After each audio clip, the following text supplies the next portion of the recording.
کا آواز آپ سنیں گے، حضرت شمشدین شرف جونپوری کا سنیں گے، سمن ملوری صاحبان کا سنیں گے، طاہر رضا رامپوری صاحب کا سنیں گے۔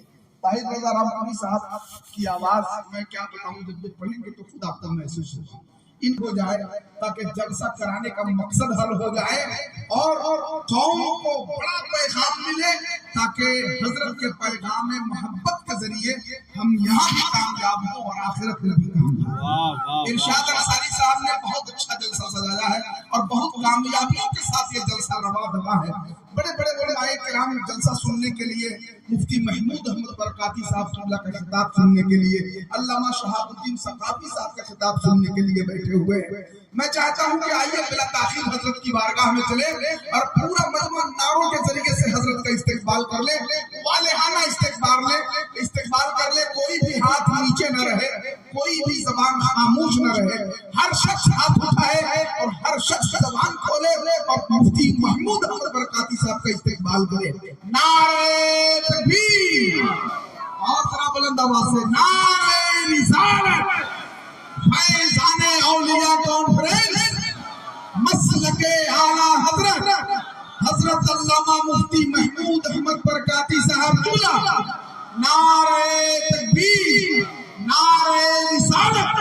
اب ان چار مصروں کے ساتھ حضرت کی بارگاہ میں ہم چل رہے ہیں کہ مسلکی خدمات کا دل میں حسین جذبہ لیے، مسلکی خدمات کا دل میں حسین جذبہ لیے، حافظ ملت کے در کا دل نشیں تحفہ لیے۔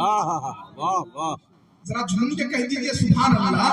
مسلکی خدمات کا دل میں حسین جذبہ لیے، حافظ ملت کے در کا دل نشیں تحفہ لیے، درمیان قوم علامہ نظامی کی طرح آئیے تبلیغ کا مضبوط منصوبہ لیے۔ حضرت سے گزارش ہے کہ ماشاءاللہ۔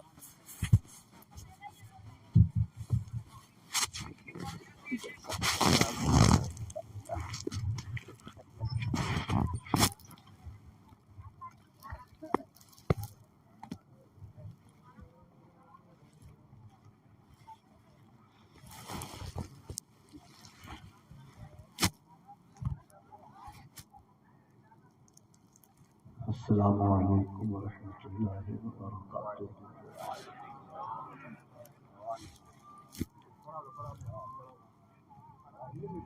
الحمد للہ رب العالمین، والصلاة والسلام علی سید الانبیاء والمرسلین وعلی آلہ وصحبہ اجمعین۔ اما بعد فاعوذ باللہ من الشیطان الرجیم، بسم اللہ الرحمن الرحیم۔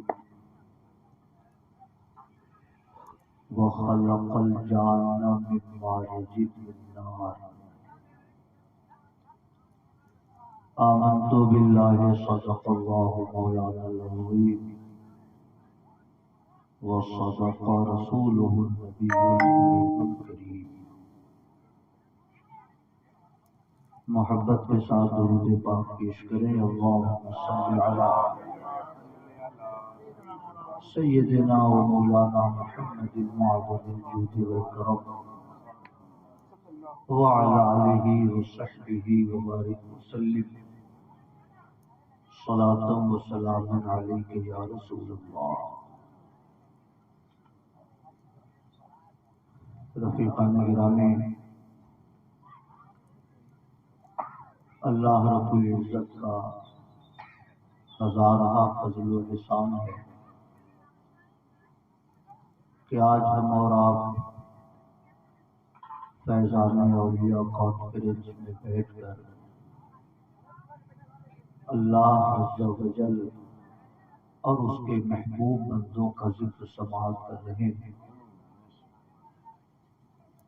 میں دعا کرتا ہوں اللہ پاک ہم سب کی حاضری کو قبول فرمائے اور اس کے طفیل اللہ پاک ہمارے اور آپ کے گناہوں کو معاف فرمائے۔ یہ ہماری اور آپ کی مشترکہ خوش نصیبی ہے کہ آج کی اس مجلس میں استاذ العلماء یادگار حافظ ملت حضور نصیر ملت صاحب قبلہ معتزلہ العالی بھی تشریف فرما ہے. بہت جلد ان کی بھی تشریف آوری ہوگی اور آپ ان کی دعاؤں کو بھی اپنے دامن میں سمیٹ سکیں گے. میں 15-20 منٹ کے لیے آپ حضرات کے بیچ میں آیا ہوں. بڑی خوبصورت نعتوں منقبت کا سلسلہ جاری ہے. میں چند باتیں عرض کر کے آپ حضرات سے رخصت ہو جاؤں گا. درود شریف پڑھیے. اللہم صلی علی سیدنا و مولانا محمد معدن الجود والکرم وعلی آلہ وصحبہ وبارک وسلم. صلاۃ و سلام علیک یا رسول اللہ. مجھے یہ معلوم ہوا کہ ارشاد صاحب کے جو احباب ہیں ان کی طرف سے اس جلسے کا انعقاد ہوا ہے.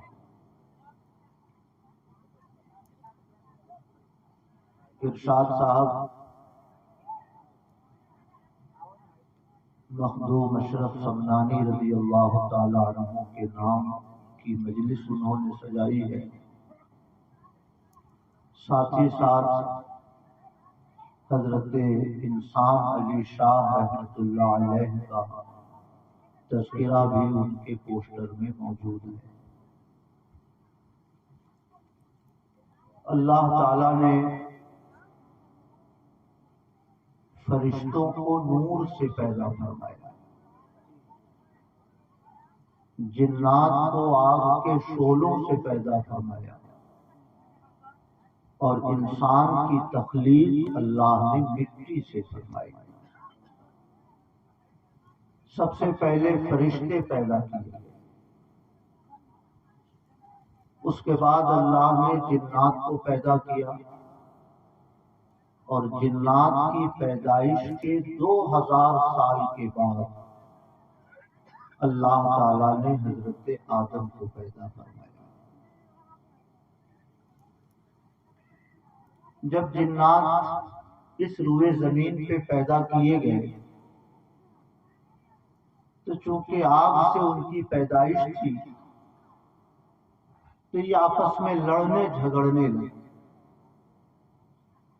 تو اللہ تعالیٰ نے آسمان سے فرشتوں کی جماعت نازل فرمائی، جنہوں نے جنات کو زمین سے بھگا کر پہاڑوں اور جنگلوں کی طرف انہیں پناہ لینے پہ مجبور کیا.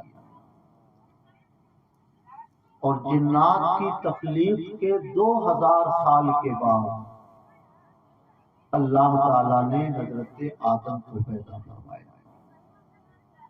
آپ نے قرآن شریف میں پڑھا ہے وَإِذْ قَالَ رَبُّكَ لِلْمَلَائِكَةِ إِنِّي جَاعِلٌ فِي الْأَرْضِ خَلِيفَةً.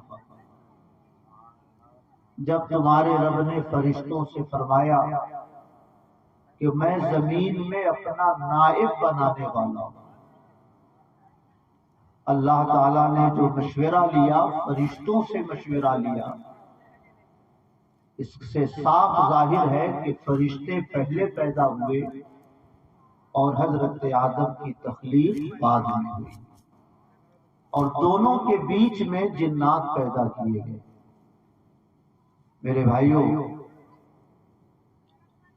جنات یہ 3 قسم کے ہوتے ہیں. کچھ جنات ایسے ہوتے ہیں جو ہواؤں میں اڑتے ہیں، کچھ جنات ایسے ہوتے ہیں جو کیڑے مکوڑوں کی شکل میں زمین کے سوراخ میں رہتے ہیں، اور کچھ جنات ایسے ہوتے ہیں جو مختلف شکلوں میں زمین پہ گھومتے پھرتے ہیں، کبھی کتوں کی شکل میں، کبھی بلی کی شکل میں، کبھی اونٹ کی شکل میں وہ روئے زمین پہ گھومتے پھرتے ہیں. یہ 3 قسم کے جنات ہیں. میرے بھائیوں، حضور اکرم صلی اللہ تعالی علیہ وسلم کی حدیث ہے، جب سورج ڈوبنے لگے تو اپنے بچوں کو گھروں میں سمیٹ لو، کیونکہ اس وقت شیاطین زمین میں پھیلتے ہیں۔ اس وقت اگر بچے گھر کے باہر رہے تو شیاطین بچوں کو نقصان پہنچا سکتے ہیں۔ اس لیے آقا نے فرمایا کہ جب سورج ڈوبنے لگے تو اپنے بچوں کو گھروں میں سمیٹ لو۔ تو یہ بچوں کو گھروں میں سمیٹنے کا جو حکم آقا نے دیا، وہ فضاؤں میں پھیلنے والے، فضاؤں میں تیرنے والے شیاطینوں کا جنہ سے حفاظت کے لیے حضور نے بچوں کو گھر میں سمیٹ لینے کا حکم دیا۔ سمجھ رہے ہیں؟ آقا نے فرمایا سوراخ میں پیشاب نہ کیا کرو، کیونکہ ہو سکتا ہے اس سے کوئی موذی چیز نکل کر تمہیں تکلیف پہنچائے جس کا علاج مشکل ہو۔ مغرب کے وقت بچوں کو گھر میں سمیٹ لو، یہ جنات کی پہلی قسم سے تحفظ کے لیے حضور نے نصیحت فرمائی۔ سوراخ میں پیشاب نہ کرو، جنات کی جو دوسری قسم ہوتی ہے جو سوراخوں میں رہتی ہے، ان سے تحفظ کے لیے حضور نے ایمان والوں کو سوراخ میں پیشاب کرنے سے منع فرمایا۔ اور میرے بھائیوں، تیسری قسم جنات کی ہوتی ہے جو مختلف شکلیں اپنا لیتے ہیں۔ جیسے اللہ نے فرشتوں کو یہ طاقت دی ہے کہ وہ مختلف شکلیں تبدیل کر سکتے ہیں، اسی طرح اللہ نے جنات کی ایک ایسی قسم بھی پیدا فرمائی ہے جو کبھی بلی کی شکل میں تبدیل ہو سکتے ہیں، کبھی کالے کتے کی شکل میں تبدیل ہو سکتے ہیں، کبھی اونٹ کی شکل میں وہ دنیا میں ظاہر ہو سکتے ہیں۔ میرے بھائیوں، حضرت عیسیٰ علیہ السلام کا ذکر کرتے ہوئے اللہ نے فرمایا ہے فَتَمَثَّلَ لَهَا بَشَرًا سَوِيًّا، ہم نے جبریل امین کو مریم کے پاس بھیجا تو وہ ایک ٹھیک ٹھاک انسان کی شکل میں مریم کے سامنے ظاہر ہوئے۔ حضرت جبریل فرشتہ ہے، مگر حضرت مریم کے سامنے انسان کی شکل میں ظاہر ہوئے۔ میں یہ عرض کرنا چاہتا ہوں کہ جیسے حضرت جبریل کبھی دحیہ قلبی کی شکل میں حضور کی خدمت میں آتے تھے، کبھی حضرت جبریل انسان کی شکل میں آ کر حضرت مریم کے یہاں تشریف لاتے تھے، اسی طرح اللہ نے جنات کو بھی یہ طاقت دی ہے کہ وہ بھی مختلف شکلوں میں اپنے آپ کو تبدیل کر سکتے ہیں۔ اس لیے آقا نے فرمایا ہے اگر تمہارے گھروں میں سانپ نظر آ جائے تو اسے 3 بار کہو اے اللہ کے بندے یہاں سے ہٹو، اے اللہ کے بندے میرے گھر سے دور ہو جاؤ۔ اگر 3 بار کہنے کے باوجود وہ نہ ہٹے فقتلوہ، تو اب اسے قتل کر دو۔ سمجھ رہے؟ 3 بار آپ نے کہا، اگر وہ جنات ہوگا تو وہاں سے ہٹ جائے، اگر وہ جنات ہوگا جو سانپ کی شکل میں ظاہر ہوا تو آپ کے متنبہ کرنے سے وہ وہاں سے ہٹ جائے گا، اور اگر آپ کی آواز سے کوئی فرق اس کے اوپر نہیں پڑا تو اس کا مطلب ہے کہ وہ جنات نہیں ہے بلکہ وہ کیڑا ہے، سانپ ہے، اس لیے تم اسے قتل کر دو۔ اب اسے قتل کر دو گے تو تمہارے لیے کوئی مواخذے کی بات نہیں ہے۔ کہیے سبحان اللہ۔ میں یہ عرض کرنا چاہتا ہوں جنات ان کی اصل جگہ بیت الخلا ہے۔ سمجھ رہے ہیں میرے بھائیوں؟ آج کل ہم اور آپ اپنے گھروں میں باتھ روم اٹیچ سسٹم رکھتے ہیں، بڑی سہولت ہے۔